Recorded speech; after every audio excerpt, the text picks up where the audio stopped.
जाग जा रे योगी, मिटा दे आलस के घेरे। अमृत वेले बाबा पुकारे, देखो बाहें पसारे। बाबा प्यार तुम्हारा अमृत वेले उठाता, मोहिनी रात में मुझे जगाता। प्रेम की घंटी हृदय मंदिर में बजती, परमात्मा पुकार में आत्मा सुनती। नींद पर होती योग की विजय, माया की होते सहज पराजय। आराम नहीं मिलन चाहती, बाबा संग आत्मा खिल जाती।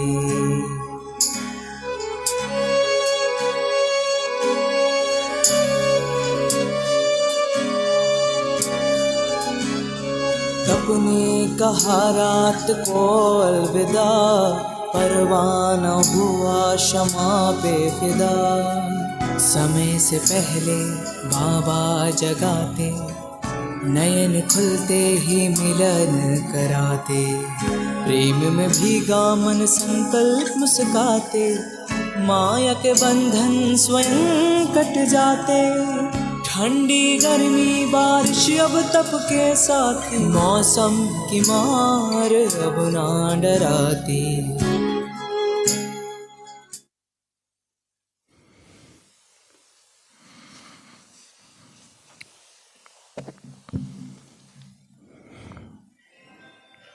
ஓம் சாந்தி. ஓம் சாந்தி.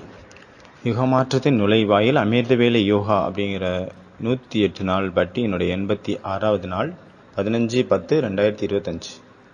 இன்றைய கவிதை பார்க்கலாமா? எதுவரை இருட்டில் அமர்ந்து தன்னைத்தானே மகிழ்ச்சியாக வைத்துக் கொள்வாய், தன்னைத்தானே ஏமாற்றிக் கொண்டிருப்பாய்? எதுவரை காய்ந்து போன இலைகளை வைத்து உன் மாளிகையை அலங்கரிப்பாய்? இலையுதிர்காலம் இறுதியாக கடந்து போகும், பருவமழை அழும், குருவிகள் நடனமாடி பாடும். நீயும் உனது துக்கங்களை துடைத்து ஒற்றுமையின் கீதத்தை பாடுவாயாக. நீயும் அனைத்து துக்கங்களையும் மறந்து, அனைத்து சொந்தங்களையும் மறந்து, அனைத்து பந்தங்களையும் மறந்து ஒற்றுமையின் பாடலை பாடுவாயாக. சந்திப்பின் பாடலை பாடு. சென்று புது விடியலை கொண்டு வா. வறண்ட காலமானது உன்னை கொடூரனாக்கி வறண்டு இலைகளாக போய்விட்டது, வறண்ட இலைகளாகி வெளியேறிவிட்டது. இந்த குளிர் போய்விடும், இந்த இலையுதிர்காலம் போய்விடும். பிறகு பூக்கள் பூக்கும். பிறகு அதிகாலையில் பூத்தோட்டத்தில் நடனமாடுவாய். பிறகு அழகான நறுமணம் நிறைந்த ஒரு நிலை ஏற்படும். ஆகையால் மறந்து விடு அந்த இரவின் விஷயங்களை, அந்த கடந்து போன விஷயங்களை. வேகமாக கடந்து சென்றுவிடும் இரவு. அன்பின் அழியாத விளக்கை ஏற்று புது விடியலை கொண்டு வா. புது விடியலை கொண்டு வா. மனசுக்கு சில இடங்கள்ல பாத்தீங்கன்னா அது இருட்டு தான் அதுக்கு பிடிச்சிருக்கு. ஒருவேளை மனுஷனுடைய வாழ்க்கையிலிருந்து துக்கத்தை நீங்க எடுத்துட்டீங்க அப்படின்னா, மனிதர்கள் அப்போ என்ன பண்ணுவாங்க? போராடுவாங்க. எங்களுடைய துக்கம் எங்கே போய்விட்டது, காப்பாற்றுங்கள் அப்படின்னு கோஷமிடுவாங்க. இந்த வலி, அந்த துக்கத்துல அதுக்கு அவங்களுக்கு அவ்வளோ அடிக்ஷன் ஆயிட்டாங்க, அடிமை ஆயிட்டாங்க. அந்த அளவு ஆழமாக அந்த பற்று, ஒரு பிடிப்பு அவங்களுக்குள்ள உருவாயிடுச்சு. துக்கத்துல இருந்து நான் எப்படி விடுபடுறது, அதற்கான உபாயம் என்னன்னு கேட்குறாங்க. ஆனால் அவங்களுக்குள்ள உள் மனசுல ஏதோ ஒரு இடத்துல அந்த விஷயங்கள் மேல, அந்த இருளினுடைய விஷயங்கள் மேல, அந்த இருட்டு மேல ஒரு விருப்பம் இருக்கத்தான் செய்கிறது. அதனாலதான் சொல்றாரு கவிஞர், இருட்டிலே உட்கார்ந்து எது வரைக்கும் உன்னை நீ மகிழ்ச்சி படுத்திட்டே இருப்ப. இருட்டிலே யாருக்கு தெரியும், அந்த இருள் தான் அவருக்கு பிடிச்சிருக்கோ என்னவோ. ஒருவேளை அவர் இருட்டுல இருக்கும்போது தான் அவருக்கு மகிழ்ச்சி கிடைக்குதோ என்னவோ. எதுவரை காய்ந்த இலைகளால் உன் அரண்மனையை அலங்கரிப்பாய். துக்கத்திலே இருந்திருந்து கூண்டுக்குள்ளே இருந்திருந்து, சிறைச்சாலையிலே இருந்திருந்து அதுக்கு மேல அவ்வளவு அன்பு வந்துருச்சு. அந்த பந்தனத்திலிருந்து, அந்த வலியிலிருந்து, அந்த வேதனையிலிருந்து முக்தி அடையிறதுக்கு விரும்ப மாட்டேங்குது. ஏன்னா அது பழகி போயிடுச்சு. இந்த வறண்டு போன காலமும் கடந்து விடும், மீண்டும் பருவமழை பெய்யும், மீண்டும் இலைகள் முளைக்கும், மீண்டும் பூக்கள் பூக்கும், மகிழ்ச்சியில் நடனமாடுவாய். வறண்ட காலம் போயிடும், அப்புறம் மழை காலம் வரும், அப்புறம் வசந்த காலம் வரும். அதே போல நீயும் உன்னுடைய சோகத்தை நீக்கிவிடு. இந்த சிருஷ்டியில எல்லாமே மாறிக்கிட்டே இருக்குது, எதுவுமே நிலையானது கிடையாது. அதனால நீ பாடலை பாடு, சந்திப்பின் பாடலை பாடு, புது விடியலை கொண்டு வா, புது விடியலை வரவேற்பாயாக. இரவு இருளானது, மிகவும் ஆழமானது. நீ இந்த இரவு போய்விட்டால் அதிகாலை வந்துவிடும். இந்த காய்ந்து போன வறண்ட நிலையானது உனக்கு நிறைய வழிகளை கொடுத்தது. நம்மளுடைய சூழ்நிலைகள் நம்ம மனிதர்களை அந்த அளவு துக்கம் கொடுக்குது, அந்த அளவு காய்ஞ்சு போன நிலைக்கு கொண்டு போயிடுது. அந்த காய்ந்து போன நிலைக்கு உள்ள நம்மளுடைய குஷி தொலைஞ்சு போயிடுச்சு. நம்ம சந்தோஷமாகவும் இருக்க முடியும் நம்மளால அப்படிங்கிறதே மறந்து போயிடுறாங்க நிறைய பேர். எப்பவுமே இந்த துக்கம் தான் நிலையானது. ஒருவேளை குஷி கொஞ்ச நேரத்துக்கு அவங்க அனுபவம் பண்றான்னா கூட, குஷியா இருக்கிறாங்கன்னா கூட அவங்களுக்கு குஷியா இருக்க விடாது மனசு. ஆஹா இப்ப துக்கம் வந்துடும், அதனால குஷியா இருக்காத அப்படின்ட்டு மனசு எச்சரிக்கும். அந்த மாதிரி பழகி போயிருக்காங்க. சந்தோஷமா இருக்கிறதுக்கே பயப்படுறாங்க. அதனால இந்த எல்லாமே மறைஞ்சு போயிடும். மலர்கள் பூக்க ஆரம்பிக்கும், மீண்டும் நம்ம மகிழ்ச்சியின் நடனம் ஆடுவோம். அந்த காட்சி மிக அழகாக இருக்கும், நறுமணம் நிறைந்ததாக இருக்கும். அதனால் விட்டுவிட அந்த இரவின் விஷயங்களை மறந்து போய்விடு. அதனால இந்த இரவுகள் சீக்கிரமா நம்மளை கடந்து போயிடும். ஒவ்வொரு நாளும் ஒரு புது ஜென்மம் நம்ம எடுக்கிறோம். அதனால இந்த இரவுகளை நீ மறந்து விடு. அன்பினுடைய அமர ஜோதியை ஏற்றுவாயாக. சென்று புது விடியலை வரவேற்பாயாக. இப்ப முரளி கேட்டீங்க இல்லையா, புது வருஷத்தினுடைய விஷயத்தை பாபா சொன்னாரு. இந்த புது வருஷங்கிறது அந்த டேட்டு, அந்த வருஷம், அந்த மாசத்தினுடைய சம்பந்தம் கிடையாது. புதுமையான நம்மளுடைய விழிப்புணர்வினுடைய விஷயத்தை பாபா சொல்றாரு. புது வருஷம் வார்த்தையின் கூடவே, மனசின் கூடவே. வார்த்தைகள் அப்படிங்கிறது எல்லைக்குட்பட்டது, மனசுங்கிறது எல்லைக்கு அப்பாற்பட்டது. பாபா என்ன சொல்றாரு முரளியில, மனசா சேவை நீங்க உங்களுடைய சுபாவமாக மாத்திருங்க. மனசா சேவை செய்யறது உங்களுடைய நேச்சுரலாகவே இருக்கணும், இயற்கையான பழக்கமாயிரணும். இந்த ரெண்டையுமே கனெக்ட் பண்ணிருங்க, மனம் சொல். அப்போ நீங்க பாப்பீங்க அங்க ஒரு மேஜிக், ஒரு ஜாது மந்திரம் அங்க ஏற்பட்டுரும். ஒரு மந்திரம் அங்க நடந்தது மாதிரி ஆயிரும். இப்ப பாத்தீங்கன்னா நீங்க அதிர்வலைகள், அதிர் ஒளிகள், அதிர்வெண்கள் அப்படிங்கறத பார்த்தோம். அலைகள், ஒளி அலைகள், அதாவது தரங், ஊர்ஜா, பிரகம்பன் அப்படின்னு ஹிந்தியில. இந்த தரங்கு, ஊர்ஜா, பிரகம்பன் அதிர்வலைகள் அப்படிங்கிறது அதனுடைய ஹிந்தி வார்த்தைகள். இதெல்லாம் இதை நீங்க புரிஞ்சுக்கிட்டீங்க அப்படின்னாவே இந்த ஒரு சிருஷ்டியினுடைய எல்லா விஷயத்தையும் நீங்க புரிஞ்சுக்கிட்ட மாதிரி. அதனால நீங்க திங்க் பண்ணுங்க, ஃப்ரீக்வன்சி, எனர்ஜி, அப்புறம் வைப்ரேஷன். இந்த சிருஷ்டி அந்த ஒளி அலைகளினுடைய, கண்ணுக்கு தெரியாத சூட்சமான ஒளி அலைகளுடைய மகா கடலாக இருக்கிறது. நம்ம அந்த மாதிரி சூட்சமாயிரணும், அந்த மாதிரி ஒரு நிலை அடைஞ்சிடணும். இந்த எல்லா அந்த அதிர்வலைகளையும் நாம் நமக்குள்ள கொண்டு நாம ஒரு சூப்பர் பவர், சூப்பர் மேனாக மாறிடணும். அப்பொழுது நம்ம யாருக்கு எந்த வைப்ரேஷனை கொடுக்கணும், எந்த மெசேஜை கொடுக்கணுமோ அது தானாகவே அவங்க கிட்ட போய் சேர்ந்துடும். அந்த மெசேஜ் நம்ம ஸ்தூலத்தன்மையை இப்ப உடைத்தெறிகிறோமோ அப்பொழுது நம்ம சூட்சுமத்தன்மை அப்படிங்கிற வாசலுக்குள்ள நம்ம என்றாகிறோம். நம்மளுடைய சிந்தனைகள் அப்படிங்கிற சுவர் உடையும் பொழுது, சப்தங்களுடைய சுவர் உடையும் பொழுதுதான் நம்ம அப்பதான் சுகமான வைப்ரேஷன் பரவும். ஃப்ரீக்வன்சி, எனர்ஜி வைப்ரேஷன், இல்லைன்னா தரங்கே, அதாவது அலைகள், ஒளி அலைகள், அதிர்வலைகள், வைப்ரேஷன் சொல்றாங்க இல்லையா. அதாவது இந்த ஃப்ரீக்வன்சி, இந்த தரங்கே, கம்பன், ஊர்ஜா, இதுல இது ஒரு வார்த்தைகள் கிடையாது. வைப்ரேஷன், எனர்ஜி, இது வார்த்தைகள் கிடையாது. இது ஒரு ஒலி அலைகள், கண்ணுக்கு தெரியாது. ஃபரிஸ்தாங்கிறவங்க இந்த கான்சியஸ்ல தான் இருக்கிறாங்க, இந்த கான்சியஸ்லயே வாழ்ந்துட்டு இருக்கிறாங்க சதா.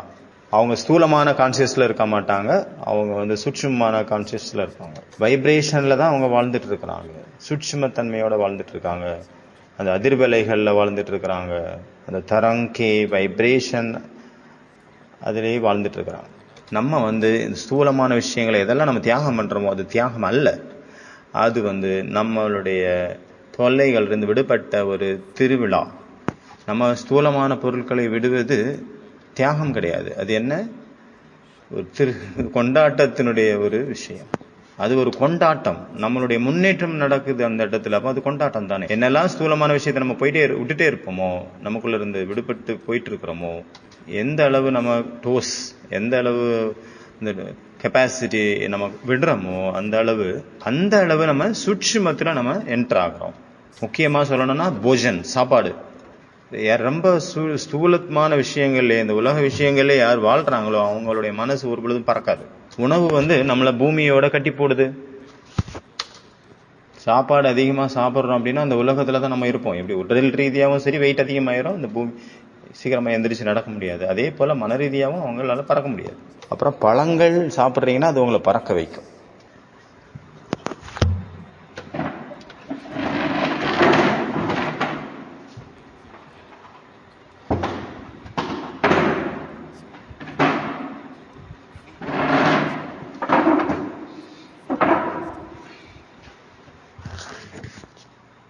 எந்த அளவு ஸ்தூலமான விஷயத்த நீங்க உள்ளுக்குள்ள போட்டுட்டே இருக்கீங்களோ அந்த அளவு அதுலயே நீங்க மாட்டிக்கிட்டே இருப்பீங்க.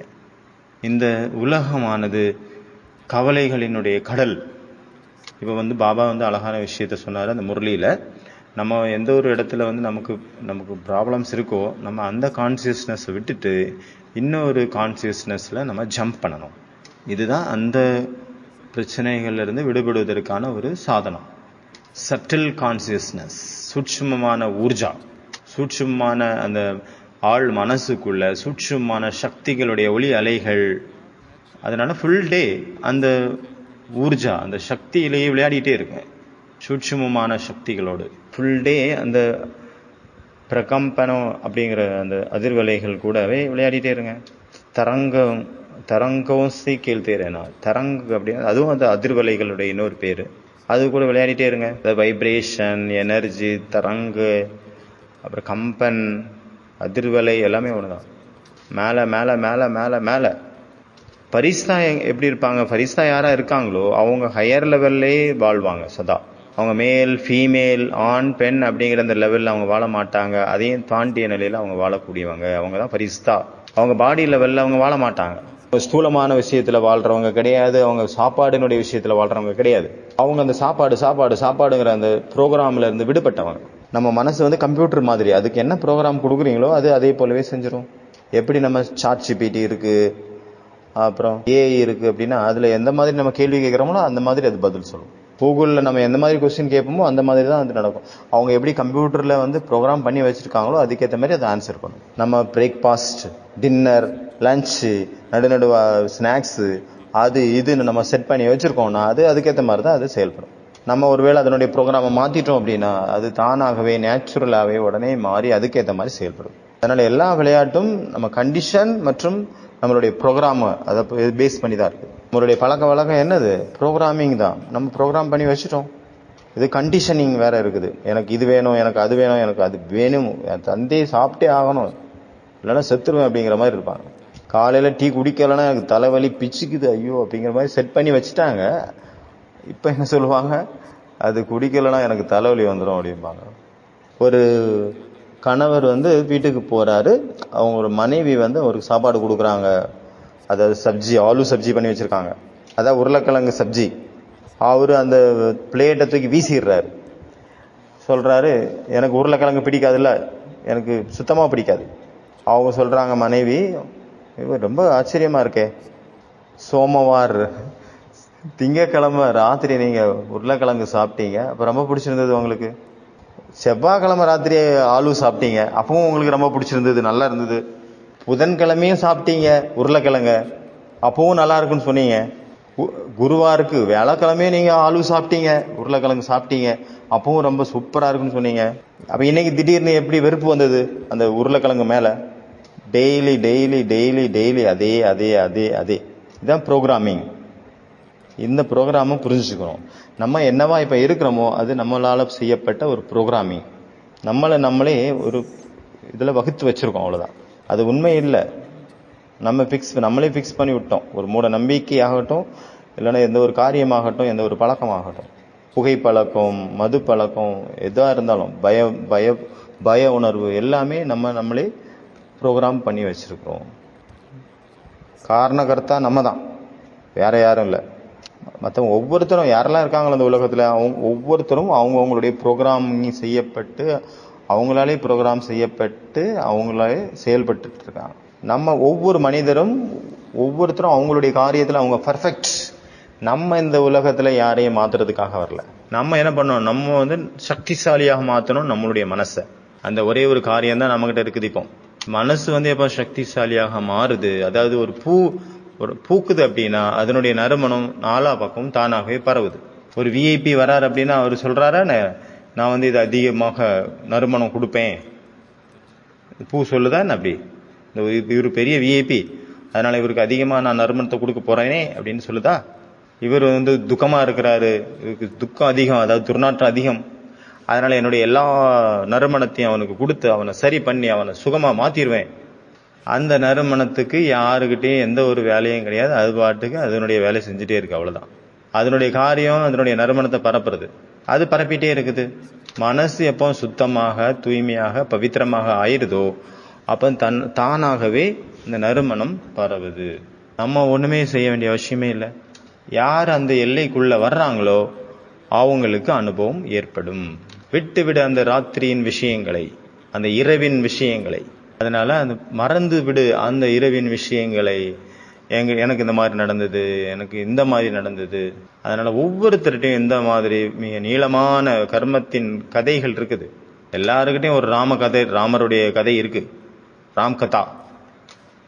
அவங்களுக்கு என்ன தேடுதல் இருக்கு, ஒரு காது வேணும் அவங்களுக்கு சொல்றதுக்கு, ஒரு தோல் வேணும் அவங்களுக்கு, ஒரு கை வேணும் அவங்களுக்கு, ஒரு இதயம் வேணும் அவங்களுக்கு. யாராவது கிடைக்கணும், அது மட்டும் போதும், கிடைச்சா போதும். எல்லாருக்கிட்டையுமே ஒரு கவிதை இருக்குது, அதை கேட்கறதுக்கு ஆள் வேணும். அதை தான் தேடிட்டு இருக்கிறாங்க. அன்பு என்ற தீபத்தை, அழியாத தீபத்தை ஏற்று செல், புது விடியலை வரவேற்பாயாக, புது விடியலை அழைத்து வா. இந்த ராத்திரியை போவிட்டுருங்க, அந்த துக்கத்துல விழ வச்சிருங்க. துக்கம் முடிய போகுது. இந்த வறண்ட காலம் கடந்து விடும், அதிகாலை வரும், வசந்த காலம் வரும். இன்றைய பாபாவனுடைய மகா வாக்கியம், ராத்திரி ரொம்ப நேரம் முழிச்சு இருக்கிறது, அதை பத்தி சொல்றார் பாபா. குடும்ப வாழ்க்கையில் இருக்கிறவங்க ரொம்ப போதையில் இருக்கிறாங்க. நீங்க குழப்பத்தில் இருக்கிறவங்களா, இல்ல மஜாவில் இருக்கிறவங்களா, போதையில் இருக்கிறவங்களா? போதை மற்றும் குழப்பம். குழம்புறதுன்னா என்ன அர்த்தம்? Confusion in two minds. அதாவது இது பண்ணவா அதை பண்ணவா, do or not to do, இங்க போவா அங்க போவா.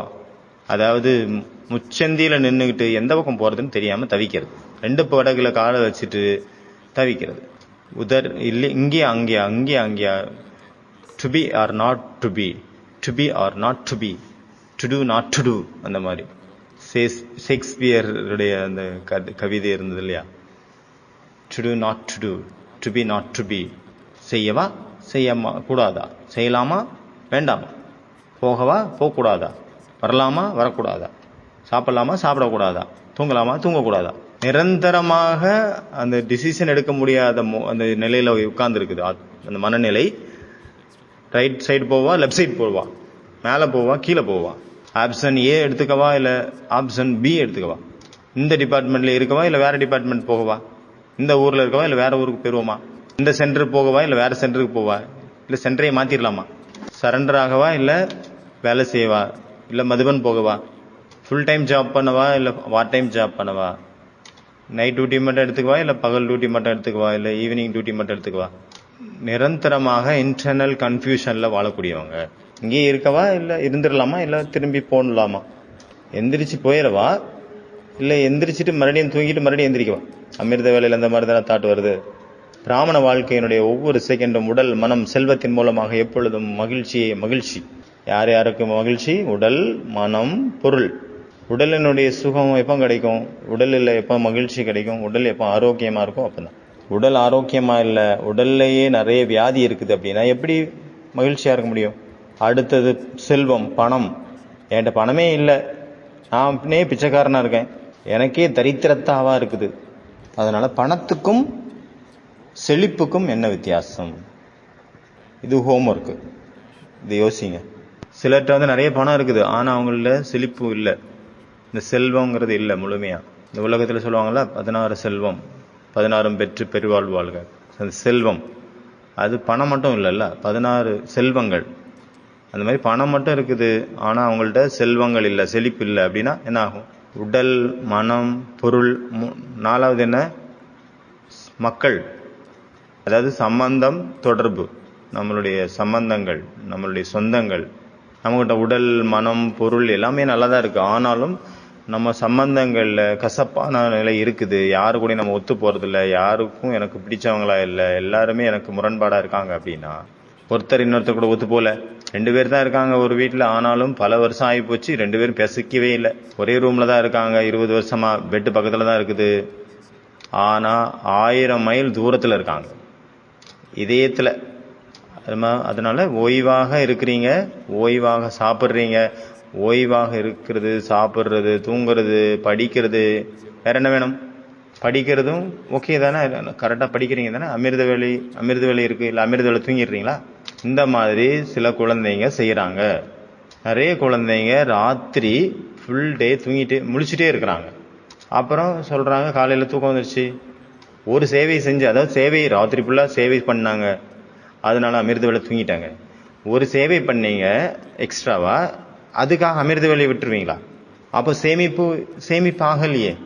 ஒரு பக்கத்தில் சேமிப்பாச்சு, இன்னொரு பக்கத்தில் சேமிப்பாகலை. ஒரு பக்கம் சேவை பண்ணி வருமானத்தை சேர்த்தீங்க, இன்னொரு பக்கம் அமிர்த வேலையில் நீங்கள் செய்யலை அப்படின்னா என்ன ஆகும்? அங்கே சேர்த்தது இங்கே கழிஞ்சிடும். அதனால நெமிநாத் போல சில நேரம் இந்த மாதிரி இருக்காங்க. நெமிநாத் போல உட்காந்துடுறாங்க, தூங்கி விழுந்துட்டு இருக்காங்க. ஃபுல் அமிர்த வேலையும் தூங்கி டம்னு விழுந்துட்டே இருக்கிறாங்க. எந்திரிங்க, அந்த இடத்த விட்டு நடங்க, வெளியில் போய் மூஞ்சி கழுவுங்க, வாக் பண்ணுங்க, வாக்கிங் யோகா பண்ணுங்க. எது உட்காந்து யோகா பண்ணணும்? உட்காந்தே இருக்கு யாராவது சொன்னாங்களா? ஒரு 2 மணி நேரமும் நடங்க. தூங்கிட்டே இருக்காங்கன்னா ஒரு சேஞ்ச், அந்த இடத்துல வைப்ரேஷன் அங்கே கெட்டு போச்சு, அப்போ கொஞ்சம் தள்ளியாவது உட்காரணும், அதுவும் இல்லை. சரி எந்திரிச்சாது போங்க, அதுவும் இல்லை. அங்கேயே உட்காந்து தூங்கிட்டே இருந்தால் 4:45 ஆயிடுச்சு. அதுக்கப்புறம் எந்திரிச்சு ஆஹா திருப்தியாக சூப்பராக யோகா பண்ணேன். ஊரை ஏமாத்திட்டு இருக்கு. அந்த டிவி கூட பாபா கிட்ட நல்ல சூப்பரான டிவி இருக்குதான். நீங்கள் எப்படி யோகா ஆசனம் பண்ணுறீங்க? சரி, அவங்க எப்படி ஒரு உலகத்தில் உள்ளவங்க யோகா ஆசனம் பண்ணுறாங்க, அவங்களுடைய அந்த போஸ் மாறிக்கிட்டே இருக்குது. அதே போல் இங்கே கூட குழந்தைங்க போஸ் மாற்றிட்டே இருக்காங்க. ஸோ யோசிக்கிறாங்க குழந்தைங்க, சகஜ யோகா தானே, அதனால் நல்லா வசதியாக உட்காந்து போகலாம். நம்ம அப்படி திட்டமாக இருக்கணும்னு அவசியம் இல்லை. பத்மாசனத்தில் தான் இருக்கணும், வஜ்ராசனத்தில் தான் இருக்கணும், சுகாசனத்தில் தான் இருக்கணும்னு அவசியம் இல்லையே. இது ஈஸியான யோகா தானே, எப்படி வசதியோ அப்படி உட்காந்துக்கலாம். நிறைய பேருடைய டியூன் கூட பாப்தாதாவுக்கு கேட்குதான், காலர் டியூன். என்ன டியூன் கேட்குது? கொரட்டை. அதாவது 5 தத்துவங்களை பிளந்து சூட்சுமலோகத்தை கடந்து பரந்தாமத்தில் இருக்கும் பாபாவுக்கே கேட்குற அந்த டியூன் போய் சேர்ந்து அவருக்கு கேட்குது. அந்த அளவு சக்திசாலியான டியூன் அவங்கள்ட்ட இருந்து போகுது. அப்போ எவ்வளோ பவர்ஃபுல்லாக இருந்திருக்கும் பாருங்க. அதனால பாப் தாதா கிட்ட அந்த கேசட்டு அவர்கிட்ட இருக்குது, கேசட், சிடி இல்லை மெமரி கார்டு. அதனால இதில் நீங்கள் டபுள் அண்டர்லைன் பண்ணுங்க. அப்புறம் பாப் தாதா கேட்பாரு, ரிசல்ட்டில் வந்து எவ்வளோ வித்தியாசம் வந்திருக்கு. அடுத்த விஷயம் காரியம் செய்யும் போது நீங்கள் நிச்சயந்தான் இருக்கணும், கவலை இல்லாமல் இருக்கணும். அந்த டாப்பிக்கில் நிறைய பேர் புரிஞ்சுக்கிறாங்க, ராத்திரி முழிச்சிருந்து நம்ம காரியம் செஞ்சோம் அப்படின்னா நல்ல காரியம் நல்லா பண்ணிடலாம் அப்படின்னு நினைக்கிறாங்க. ஆனால் புத்தி டயர்டாயிருது. அப்புறம் அமிர்த வேலை சக்திசாலியாக இருக்காது. அதனுடைய காரணத்தினால காரியம் 1 மடங்கு செய்கிறது 2 மடங்காக ஆயிடுது. இல்லை 2 மடங்கு செய்ய வேண்டியது 1 மடங்கு தான் ரிசல்ட் கிடைக்குது. டபுள் மடங்கு நம்ம காரியம் செய்யணும் அப்படின்ற போது அது 1 மடங்கு தான். நிறைய தடவை நீங்களே பார்த்துருப்பீங்க, நைட் டியூட்டி அப்படின்னு செய்கிறாங்க, சில நேரம் எக்ஸ்ட்ரா டைம் எடுத்து ஃபுல் டே இன்றைக்கி ஒர்க் பண்ணிட்டாங்க. ஒரு கன்ஸ்ட்ரக்ஷன் ஆகட்டும், ஏதோ ஒரு காரியம், அவங்க எக்ஸ்ட்ரா இன்றைக்கி நைட் டியூட்டி பண்ணணும் அப்படின்னா அந்த நைட் டியூட்டி ஃபுல் டே பண்ணியிருப்பாங்க. ஆனால் பகலில் ஃபுல் டே செஞ்சதுனுள்ள பாதியில் தான் அவங்க பண்ணியிருப்பாங்க. அதனால் அது வேஸ்ட்டு தான், அவங்க ஓனருக்கு நஷ்டம். அந்த மாதிரி தான் பாபா சொல்கிறாங்க. இந்த மாதிரி ராத்திரி தூங்காமல் முழிச்சு இருந்து நீங்கள் காரியம் ஏதாவது செஞ்சீங்க அப்படின்னா அது டபுள் மடங்கு வர வேண்டியது 1 மடங்கு தான் வரும் ரிசல்ட்டு. அதனால் ஒரு டைமுக்கு ஒரு லிமிட் வேணும். ராத்திரி தூங்கிடுங்க, காலையில் எழுந்திரிச்சு ஃப்ரெஷ்ஷான புத்தியோட படிங்க. நிறைய ஸ்டூடெண்ட்ஸ் ஸ்கூலில் கூட இந்த மாதிரி தான் தப்பு பண்ணுறாங்க. ராத்திரி ஃபுல்லாக முழிச்சிருந்து 1 மணி 2 மணி வரைக்கும் படிச்சுட்டு பகலில் வந்து தூங்கிடுறது. பகலில் 8 மணி 9 மணிக்கு எப்படி மண்டையில் ஏறும் படிப்பு? களைப்படைந்த புத்தி பரமாத்மாவுடைய அதிர்வலைகளை கேட்ச் பண்ண முடியாது, கேட்ச் பண்ணாது. களைப்படைந்த புத்தி, தோல்வி அடைந்த புத்தி, சுமையான புத்தி பரமாத்மாவுடைய பிரகம்பன், அந்த ஊர்ஜாவை, அந்த தரங்க, அந்த அதிர்வலைகளை, அந்த வைப்ரேஷனை அது பிடிக்க முடியாது. பாப்தாதாவுக்கு குழந்தைங்களுடைய ஊக்கம் உற்சாகத்தை பார்த்து ரொம்ப குஷி இருக்கு.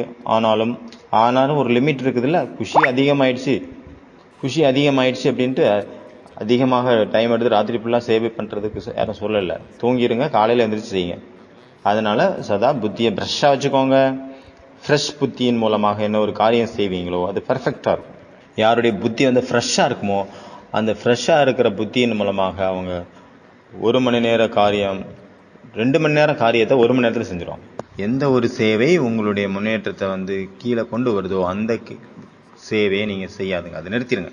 எந்த சேவை உங்களுடைய நிலையை வந்து தாறுமாறாக மாற்றுதோ அந்த சேவையை வந்து கம்மியாக பண்ணுங்க, குறைச்சிக்கோங்க.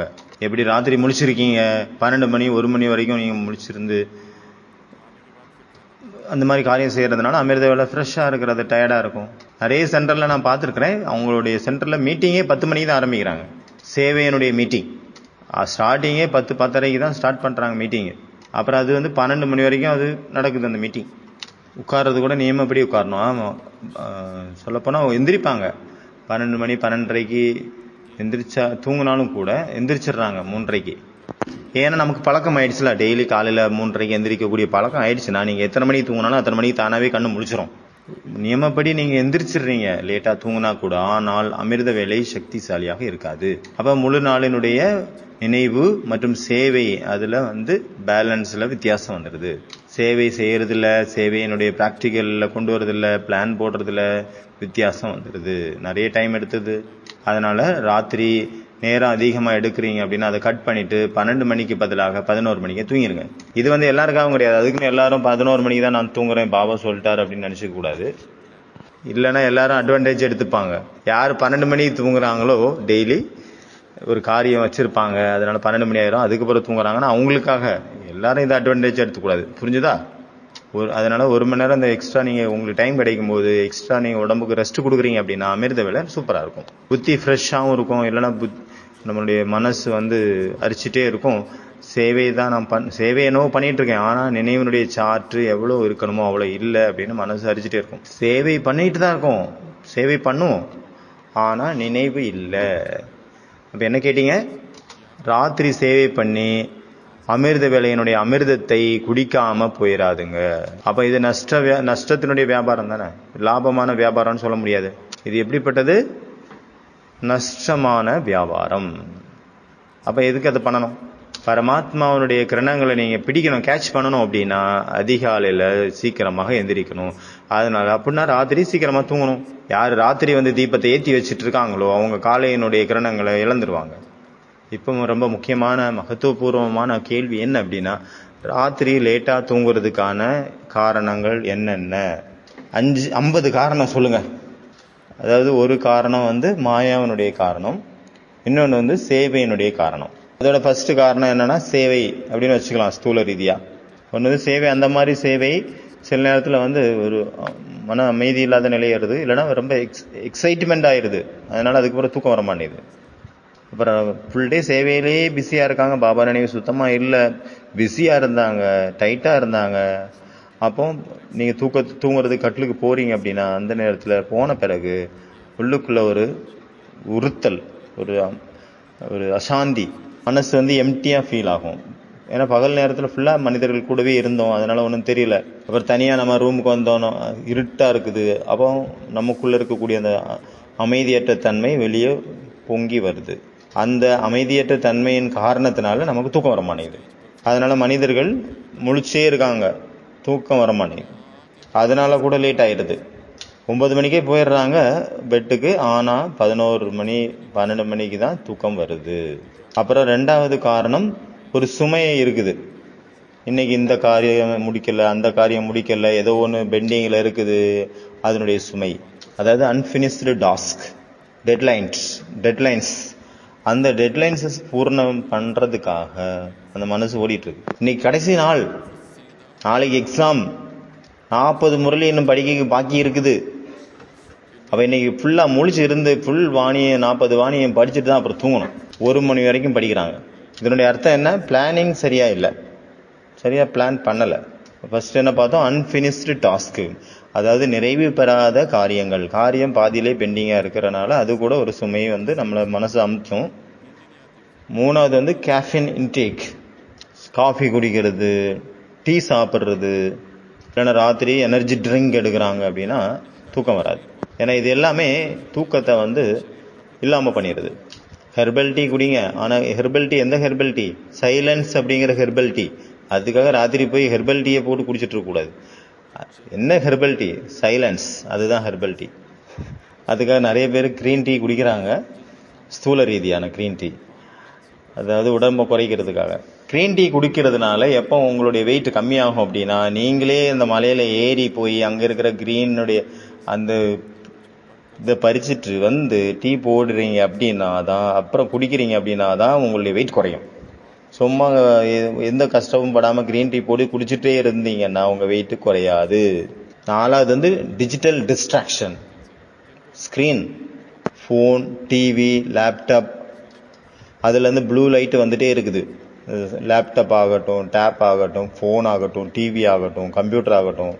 அந்த ப்ளூ லைட் என்ன சொல்லுது அப்படின்னா, அந்த ஃபோனு, அந்த கம்ப்யூட்டர், அந்த லேப்டாப்பு, அதுலேருந்தெல்லாம் வரக்கூடிய இந்த ப்ளூ லைட் என்ன சொல்லுது அப்படின்னா, இன்னும் விடியல, இன்னும் இருட்டல்ல, நீ முழிச்சிட்டுரு அப்படின்னு சொல்லுது. அப்போ மூளை என்ன பண்ணுது? ஆக்டிவேட் ஆயிடுது. அப்புறம் அந்த ஸ்க்ரீனில் வரக்கூடிய ஒவ்வொரு சீனும் ஒரு செகண்டுக்கு, ஒவ்வொரு செகண்ட் அந்த ஸ்க்ரீனோடைய சீன்ஸ் மாறிட்டே இருக்குது அப்படின்னா, அப்போ மனசு எக்ஸைட்மெண்ட் ஆயிடுது. அதனால தூக்கம் இல்லாமல் போயிடுது. ஒரே சீனு கண்டினியூவாக இருக்குது அப்படின்னா அது தூக்கம் வந்துடும். அது மாறி மாறி வேற சீன் வந்துட்டு இருக்குது அப்படின்னா அது எக்ஸைட்மெண்ட் ஆகி அதனால கூட தூக்கம் இல்லாமல் போயிடும் தானாகவே, இயற்கையாகவே. தூங்கினாலும் தூக்கம் வராது. அப்புறம் பர்சனல் டிஸ்டர்பன்ஸ், 5வது. ஒருத்தருக்கு இதயமே உடஞ்சி போயிடுச்சு, மனசு உடஞ்சி போயிடுச்சு. யாரோ ஒருத்தவங்க அவங்கள விட்டுட்டு போயிட்டாங்க, இல்லைன்னா இறந்து போயிட்டாங்க, இல்லைன்னா அவங்கள கழட்டி விட்டுட்டு வேற ஒருத்தவங்களை காதலிக்க போயிட்டாங்க, பிரேக்கப் ஆயிடுச்சு. அப்போ எப்படி தூக்கம் வரும்? அப்புறம் 6வது ஃபுட் ஹேபிட்ஸ், லேட்டாக சாப்பிட்றது. லேட்டானால் எதுக்கு சாப்பிட்றீங்க? படுத்துட வேண்டியதானே. நிறைய பேர் ஆஸ்பத்திரிக்கு வராங்க, அவங்க பார்த்தீங்கன்னா நிறைய பேர் அவங்க வேலையே 12 மணி தான் முடியும் ஆஃபீஸில் இருந்து. இப்போ ஒரு வெயிட்டராக இருக்கிறாரு, ஹோட்டலில் வேலை பார்க்குறாரு. அப்போ வீட்டு சேரும்போது 12 மணி ஆயிடுது. அப்புறம் வந்த பிறகு 1 மணிக்குள்ளே சாப்பிட்றாங்கன்னு வச்சுக்கோங்க. அப்புறம் மொபைல் எடுத்து பார்க்குறாங்க, டிவி பார்த்துட்டே இருக்காங்க. அப்புறம் 2 மணி ஆயிடுது, அப்புறம் தூங்குறாங்க. அப்புறம் 9 மணிக்கு எந்திரிக்கிறாங்க காலையில். இந்த டெய்லி இது தினச்சரி, அவங்களுடைய டெய்லி ரொட்டீன் பல வருஷமாக நடந்துட்டு இருக்குது இந்த மாதிரி. அந்த மாதிரி தான் ஆயிடுச்சு. அப்போ என்ன பண்ணுறது? ஒன்றும் பண்ண முடியாது. இதில் கூட நிறைய பேர் இப்படி இருக்காங்க, பகல் ஃபுல் டே பிஸியாக இருந்தாங்க, பகலில் அவங்களால சாப்பிடவே முடியல. அப்புறம் ராத்திரி சாப்பிட்றாங்க. டிஃபன் பாக்ஸ் கொண்டு போயிட்டு அப்படியே கொண்டு இங்கே சாப்பிட்றாங்க. ஒரு நேரம் இல்லை 2 நேரம் நீங்கள் சாப்பிடல அப்படின்னா, ஒரு நாள் சாப்பிட்லன்னா செத்து போக மாட்டாங்க. ஒரு நாள் சாப்பிட்லன்னா செத்தா போயிடும். லேட் ஆயிடுச்சுன்னா அதை விட்டுருங்க, சாப்பிட வேண்டாம், படுத்துருங்க. தூக்கம் தான் ரொம்ப முக்கியம்.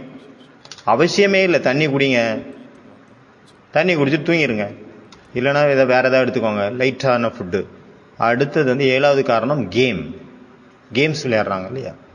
இந்த கேம்ஸ் இருக்குல்ல, இது பயங்கரமான ஒரு பழக்கம், அடிமைத்தனம், போதை பழக்கம் மாதிரி. இது ஒரு பழக்கம். எந்த கேம்ஸாக இருந்தாலும், கம்ப்யூட்டர் கேம்ஸாக இருந்தாலும் சரி, மொபைல் கேம்ஸாக இருந்தாலும் சரி, அப்படியே நம்மளை இழுத்து ஒரு வழி பண்ணிடும். அடுத்த 8வது பாயிண்ட், கடந்து போன வாழ்க்கையினுடைய சிந்தனைகள். மனசு அந்த அளவு சுமையாக இருக்குது. ஹெவி தாட்ஸ் வெயிட்டாக உட்காந்துருக்கு, கடந்து போன விஷயங்களுடையது, எதிர்கால விஷயங்களுடையது. அதனால தூக்கம் வர்றதில்லை. இல்லைன்னா 8வது காரணமாக வச்சுக்கலாம், இர்ரெகுலர் ஸ்லீப் பேட்டர்ன். பகல் நேரத்தில் 4 மணி நேரம் நல்லா தூங்கிட்டாங்கன்னு வச்சுக்கோங்க, அப்போ ராத்திரி எப்படி தூக்கம் வரும்? பகல் ஃபுல்லாக தூங்கியாச்சு, அப்போ ராத்திரி எப்படி தூக்கம் வரும்? அப்புறம் அடுத்த நாள் காலையில் அமிர்த வேலையில் தான் தூக்கம் வரும். நிறைய பேருக்கு அவ்வளோ டைம் இருக்குது, பகல் நேரத்தில் 2-3 மணி நேரம் தூங்கிடுறாங்க. அப்புறம் ராத்திரி தூக்கம் வராது. இதுவும் ஒரு காரணம். இல்லைன்னா தனிமை, 9வது பாயிண்ட், தனிமையாக இருக்கிறாங்க. இந்த தனிமை உணர்வு, நான் எனக்கு யாருமே இல்லை அப்படிங்கிற மாதிரி உணர்வு. அப்புறம் வந்து கோசிப் பண்ணிகிட்டே இருக்காங்க, அவங்கள பற்றி இவங்கள பற்றி அவங்கள பற்றி. இல்லைன்னா ட்ராவல் பண்ணிகிட்டே இருக்கிறாங்க, அதுவும் ஒரு காரணம். ரொம்ப தூரத்துலேருந்து ட்ராவல் பண்ணி வராங்க. அப்போ புரியவே மாட்டேங்குது, மனசு வந்து தலைகீழாக மேலே கீழே ஆயிடுது. புரிஞ்சுக்கிறதுக்கே ரொம்ப டைம் எடுக்குது, நார்மல் ஆகிறதுக்கே. ரொம்ப அதிக நேரம் ஃப்ளைட்டில் இல்லது ட்ரெயினில் ட்ராவல் பண்ணி வரோம் அப்படின்னா மைண்ட் செட் ஆகிறதுக்கே கொஞ்சம் டைம் ஆயிரும். அவங்களுக்கு புரியவே செய்யாது. ரொம்ப அந்த ஃப்ளைட்டில் வருவாங்கள்ல, ஃப்ளைட்டில் ட்ராவல் பண்ணி ரொம்ப ஸ்பீடாக ஜெட்டில், அவங்க வந்து அங்கே ஏறும்போது மத்தியானம் ஏறி இருப்பாங்க ஃப்ளைட்டு. இங்கே வந்து சேர்ந்தவொடனே இங்கேயும் மத்தியானம் தான் இருக்குது. அப்போ கன்ஃபியூஸாக இருக்கும், ஒன்றுமே புரியாது. இருட்டி இருக்கணும்ல, ஆனால் வெளிச்சமாக இருக்குது. பயங்கரமாக கன்ஃபியூஸ் ஆகிரும் மைண்டு. அவங்களுடைய கணக்குப்படி அங்கே வந்து ராத்திரி ஆயிருக்கணும் இப்போ, அப்போ தூங்குகிற நேரம். ஆனால் அங்கே வந்தால் பகலாக இருக்குது, அப்போ எப்படி தூங்குறது அப்படின்னு நினைக்கிறாங்க. அதனால் ரொம்ப கன்ஃபியூஷன் ஆகிடுது. மைண்டு செட் ஆகிறதுக்கு ரொம்ப டைம் பிடிக்கும். ஒரு தூக்கத்தை போட்டால் தான் சரியாகும். அப்புறம் இல்லைன்னா 10வது காரணம், சண்டை நடந்துட்டு இருக்குது அப்படின்னா, ஃபைட் நடக்குது அப்படின்னா எப்படி தூக்கம் வரும்? நம்மளை சுற்றி ரொம்ப சப்தம் இருக்குது அப்படின்னா எப்படி தூக்கம் வரும்? பக்கத்தில் பார்ட்டி நடந்துகிட்ருக்கு, பர்த்டே பார்ட்டி, எல்லாம் கல்யாணம் வீடு இருக்குது, அவங்க பாட்டு சத்தமாக போட்டிருக்காங்க. இல்லை கோயில் திருவிழா நடந்துகிட்ருக்கு, அந்த பாட்டு சத்தமாக கேட்குது. நாடகம் போட்டிருக்காங்க, டான்ஸ் ஆர்கெஸ்ட்ரா வச்சுருக்காங்க. அப்புறம் ட்ரெயின் வந்து அடிக்கடி வந்துட்டு இருக்கு நம்ம வீட்டுக்கு முன்னாடி, டக்குன்னு வந்துட்டே இருக்குது அப்படின்னா எப்படி தூக்கம் வரும்? அப்போ கூட தூக்கம் டிஸ்டர்ப் ஆகுது. அப்புறம் ஓவராக எக்ஸசைஸ் பண்ணுறதுனால கூட அந்த டென்ஷன் இருக்கும். இல்லைன்னா ஓவர் டென்ஷன் இருக்கிறனாலையும் தூக்கம் வராது. இல்லைன்னா சேவை அந்த மாதிரி செய்கிறாங்க, அவங்களே செய்கிறாங்க வாலண்டரியாக. வேறு சேவை இருக்கா சொல்லுங்கள், வேறு சேவை இருக்கா சொல்லுங்கள், எல்லா சேவையும் நானே செய்யணும், நானே தான் செய்யணும் அப்படின்னு நினைக்கிறாங்க. இதுவும் நான் பண்ணணும், அதுவும் நான் பண்ணணும், அந்த சேவையை நான் பண்ணணும். சென்டரில் வந்து தனியாக இருக்கார் குமார், அவர் சொல்கிறார் எல்லாமே நான் தான் செய்வேன். செல்ஃப் டிசிப்ளின் இல்லை அப்படின்னா கூட தூக்கம் வராது. ரைட்டிங் பண்ணுறாங்க, அதை எழுதுகிறவங்க இருக்காங்களா, க்ரியேட்டிவாக எழுதுகிறாங்க அப்படின்னா கூட அவங்களுக்கு தூக்கம் வராது. ராத்திரி ரொம்ப நேரம் முடிச்சுட்டே இருப்பாங்க, ஏன்னா தூக்கம் வராது. ராத்திரி நிறைய பேர் நல்லா படிக்கிறதா அவங்க உணர்ந்துட்டு நல்லா படிச்சுட்டு இருக்காங்க, ராத்திரி ஃபுல்லாக முடிச்சிருந்து. அப்போ காலையில் லேட்டாக எழுந்திரிக்கிறாங்க. ரொம்ப பயங்கர வெயிலாக இருக்குது, அனலாக இருக்குது, ஆனால் ஃபேன் இல்லை. இல்லைன்னா ரொம்ப குளிர், பயங்கர குளிராக இருக்குது, அதனாலேயும் டிஸ்டர்ப் ஆகுது. அதாவது இந்த சீதோஷ்ண நிலை மாற்றத்தினால கூட நம்மளுடைய தூக்கம் வந்து டிஸ்டர்ப் ஆகுது. அப்போ இந்த இவ்வளோ காரணம் இருக்குது. ராத்திரி வந்து நம்ம லேட்டாக தூங்குறதுக்கான இவ்வளோ காரணங்கள் இருக்குது. இல்லைன்னா எப்படி இருக்கும்? இப்போ நான் வந்து பப்ளிக்கில் போய் ஸ்பீச் பண்ணிட்டு வந்தேன். எல்லாரும் வந்து அங்கே இருந்தவங்க எல்லாம் அவ்வளோ கை தட்டினாங்க, அவ்வளோ புகழ்ந்து பேசினாங்க, ஆஹா ஓஹோன்னு சொன்னாங்க. நான் தூங்க போனால் தூக்கத்தில் ஒரே கைத்தட்டலாக தான் இருக்குது, ஒரே புகழ்ச்சியாக இருக்குது, எனக்கு தூக்கமே வரல. அப்போ கூட தூக்கம் வராது, எக்ஸைட்மெண்ட் அதிகமாகிடுச்சுல. அவங்க ஸ்பீச் கேட்டவங்கலாம் அவ்வளோ புகழ்ந்தாங்க. நானே என்ன தான் அப்படி பேசிட்டேன் அப்படின்ட்டு நான் அந்த பேசுகிறதுக்காக எழுதி வச்சுருந்ததை நான் பார்த்துட்டே இருக்கேன். என்ன அப்படி பேசினேன், இந்த அளவு புகழ்ந்துட்டாங்களே, அப்படி என்ன தான் நான் பேசிட்டேன் அப்படின்னு பார்த்துட்டே இருக்காங்க, எக்ஸைட்மெண்ட்டு. இல்லைனா ஃபஸ்ட் டைம் நான் ஒரு பாட்டு பாடினேன், எல்லாரும் அவ்வளோ மகிழ்ச்சியாக புகழ்ந்து பேசினாங்க. ஸ்டேஜ் பர்ஃபார்மன்ஸ் கொடுத்தேன், இல்லைனா நான் கவிதை சொன்னேன், மனிதர்கள் அங்கே இருந்தவங்க எல்லாம் ஆஹா ஓஹோன்னு சொன்னாங்க. இந்த மாதிரி ஒரு கவிதையை நான் கேட்டதே இல்லை அப்படின்ட்டாங்கன்னு வச்சுக்கோங்க. அவ்வளோ குஷி வந்துருச்சு, தூக்கமே போயிடுச்சு, தூக்கம் காணாமல் போயிடுச்சு. எப்படி தூங்குறது? தூக்கமே வரமாட்டேங்குது, என்ன பண்ணுறது? 12 மணி ஆச்சு, அதுவே கேட்டுகிட்டே இருக்குது. கைத்தட்டல் காதை துளைக்கிறது, புகழ்ச்சி என் மனதை கிழிக்கிறது. ஆனால் ரொம்ப குஷியாயிராதுங்க. ரொம்ப குஷியானீங்கன்னா 5வது 5% இருக்காங்கல்ல, அவங்க வந்துடுவாங்க. 5% மக்கள் உங்கள் முன்னாடி வந்து நின்றுவாங்க. அதனால் ரொம்ப குஷி அடையுதுங்க, ஜாக்கிரதையாக இருங்க. அவங்க அந்த மாதிரி உங்கள் மேலே அம்புகளை செலுத்துவாங்க. அந்த 5% மக்கள் மகிழ்ச்சி, உங்களை புகழ்ந்தவங்க 95%, இந்த உங்களை வந்து இகழக்கூடியவங்க 5% இருக்காங்களே, அவங்க வந்து உங்கள் மேலே அந்த அளவு அம்பை பொழிவாங்க, அம்பு மழையாக. நீங்கள் டைரக்டாக கிராஸ் லேண்டிங், விமானமானது தனது கட்டுப்பாட்டை இழந்து தரையில் விழுந்தது அப்படின்ற மாதிரி கீழே வந்து விழுந்துருவீங்க, பூமியில் லேண்ட் ஆகிடுவீங்க. அதுவும் ப்ராப்பரான லேண்டிங் இல்லை, கட்டுப்பாட்டை மீறிய லேண்டிங். அப்புறம் அடுத்த நாள் சுத்தமாக தூக்கமே வராது. இது சந்தோஷத்தில் தூக்கம் வரல, அடுத்த நாள் இந்த துக்கத்தில் தூக்கம் வராது. நேற்று வந்து எனக்கு ரொம்ப புகழ்ச்சி அதிகமாக கிடைச்சதுனால தூக்கம் வரல, இன்னைக்கு வந்து ரொம்ப இகழ்ச்சினால தூக்கம் வரல, எப்படி ஆயிரும். இல்லைன்னா யாராவது ஒருத்தவங்க இப்படியும் இருக்கும், இது ஒரு காரணமாகவும் இருக்கும். அவங்க ஏதாவது ஒரு மாத்திரை போடுறாங்க கூடிய பழக்கம் இருக்கு அப்படின்னா அதனால அதனுடைய சைடு எஃபெக்ட் கூட இருக்கும்.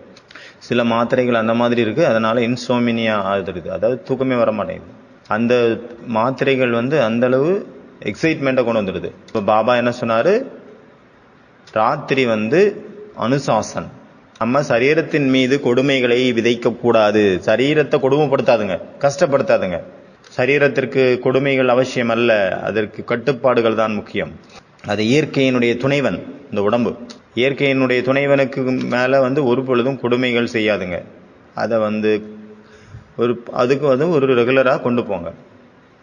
அதனால சீக்கிரம் தூங்கணும், முறைப்படி தூங்கணும், சீக்கிரம் சாப்பிடணும், சீக்கிரமா அதன் மேல அன்பு காட்டணும், ரிலாக்ஸ் ஆயிட்டு தூங்கணும். சீக்கிரமா சாப்பிடணும், சீக்கிரமாக எல்லா வேலையும் முடிச்சுக்கிட்டு அன்பாக ரிலாக்ஸாக தூங்குங்க.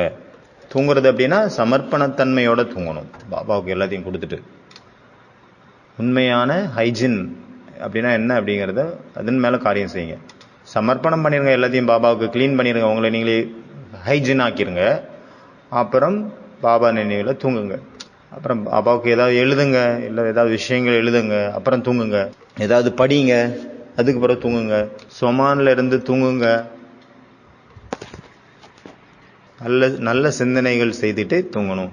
அதனால ஃபர்ஸ்ட் ஹோம்ஒர்க் பாத்தீங்கன்னா டிஜிட்டல் டிடாக்ஸ். 9 மணிக்கு பிறகு மொபைல் சுவிட்ச் ஆஃப், இல்லைன்னா 8 மணிலேருந்தே பண்ணிடுங்க. யாருக்கு ரொம்ப எமர்ஜென்சியோ அவங்க ராத்திரி மொபைலை வச்சுக்கோங்க. அதாவது ராத்திரி யாருக்கு எமர்ஜென்சியே இல்லையோ அவங்க 8 மணிக்கு சுவிட்ச் ஆஃப் பண்ணிடுங்க. ரூமில் போனே வைக்காதுங்க, சுவிட்ச் ஆஃப் பண்ணி வச்சிருங்க. இதுதான் ஃபர்ஸ்ட் ஹோம்ஒர்க், இன்றைய ஃபர்ஸ்ட் ஹோம்ஒர்க். ரெண்டாவது நீங்கள் உங்களுடைய பெட்டு பாபாவனுடைய ஒரு படம் வரையணும். பெட்டு அது பாபாவனுடைய மடி, அதில் நான் தூங்குறேன் அப்படின்ட்டு எழுதணும். பாபாஸ் லேப், பாபாவின் மடி அப்படின்னு கட்டில் வரைஞ்சிட்டு அதில் எழுதணும். அந்த சித்திரத்தை நீங்கள் குரூப்பில் அனுப்பணும். ஓகேவா? என்னுடைய பெட்டை கிளிக் பண்ணுங்க, போட்டோ விடுங்க. எங்கே நீங்கள் தூங்குறீங்களோ அதை நீங்கள் போட்டோ எடுங்க. அது கூட ரொம்ப சுத்தமாக இருக்கணும். அங்கே தான் நிறைய பாவங்கள் நடக்குது, விகர்மங்கள் நடக்குது. அந்த பெட்டுக்கும் நீங்கள் சகாஸ் கொடுக்கணும். அதுக்கும் அதிர்வலைகளை உயர்வாக, அந்த இடத்தினுடைய வைப்ரேஷனை கூட நீங்கள் உயர்வாக மாற்றணும். 3வது ஹோம்ஒர்க்கு, நீங்கள் தூங்குறதுக்கு முன்னாடி என்னெல்லாம் செய்கிறீங்க, என்னென்ன காரியங்களெல்லாம் செய்வீங்க அப்படிங்கிறது ஒரு 5-6-7 பாயிண்டை எழுதி அதை நீங்கள் குரூப்பில் சென்ட் பண்ணணும். நான் என்னெல்லாம் பண்ணுறேன் அப்படிங்கிறத, ஃபோன் பண்ணுறேன், சாட் பண்ணுறேன், பேசுகிறேன். சிலர் தூங்கிட்டே சிலர் பேசிட்டே தூங்குறாங்க, சிலர் மெசேஜ் பண்ணிட்டே தூங்கிடுறாங்க. அப்போ கூட தூக்கம் வர மாட்டேங்குது. இந்த மாதிரிலாம் பண்ணால் அப்போ தூக்கம் வராது. இந்த மாதிரி 5 விஷயங்களை எழுதி அதை போஸ்ட் பண்ணிடுங்க குரூப்பில். இதுதான் இன்றைய 3 ஹோம்ஒர்க். அதனால் நம்ம என்னெல்லாம் காரணங்கள் இங்கே பார்த்தோமோ அதை ரொம்ப ஆழமாக சிந்தனை பண்ணுங்க. இந்த ஆன்மீகத்தில் நமக்கு தெரிஞ்சு போயிடுச்சு டயக்னோசிஸ் அப்படின்னாவே அதுவே ஒரு ட்ரீட்மெண்ட். எனக்கு தெரிஞ்சு போச்சுங்க, எனக்குள்ள இந்த ப்ராப்ளம் இருக்குன்னாவே அதுவே ஒரு ட்ரீட்மெண்ட் கொடுத்ததுக்கு சமம். அப்புறம் அது வராது, இல்லைன்னா அதை ஈஸியாக நீக்கிடலாம். ஃபர்ஸ்ட் தெரியணும்ல, என்ன வியாதின்னு கண்டுபிடிக்காத வரைக்கும் எப்படி ட்ரீட்மெண்ட் கொடுக்க முடியும்? இது அங்கே. ஆனால் நமக்கு நம்மளுடைய லைஃப்ல நமக்கு தெரிஞ்சிருச்சுன்னு அப்படின்னாவே அங்கே ட்ரீட்மெண்ட் முடிஞ்சிருச்சு அப்படின்னு அர்த்தம். அதாவது தெரிஞ்சு போச்சு, நான் இதெல்லாம் பண்றதுனால எனக்கு தூக்கம் வர்றதில்ல, சீக்கிரமா ராத்திரி லேட் ஆகுது. அதனால இந்த தெரிஞ்சிருச்சுல்ல, அந்த தெரிஞ்சதே போதும். அப்போ ட்ரீட்மெண்ட் அங்கே முடிஞ்சிருச்சு.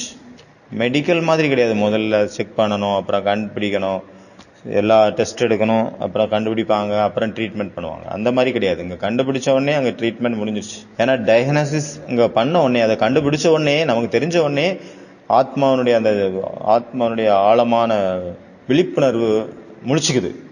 ஆஹா இப்படியா கதை அப்படின்ட்டு அது முழிச்சுக்குது, சரி பண்ணிடுது. உடனே சரி பண்ற வேலையில இறங்கிடுது களத்துல. இந்த மாதிரிலாம் நான் பண்றேன்னா இனிமே பண்ணக்கூடாது. அதோட அந்த பழக்கம் அங்க போயிருது, எல்லாமே போயிருது. விவேகமும் அங்க முழிச்சுக்குது. அச்சா, ஓம் சாந்தி.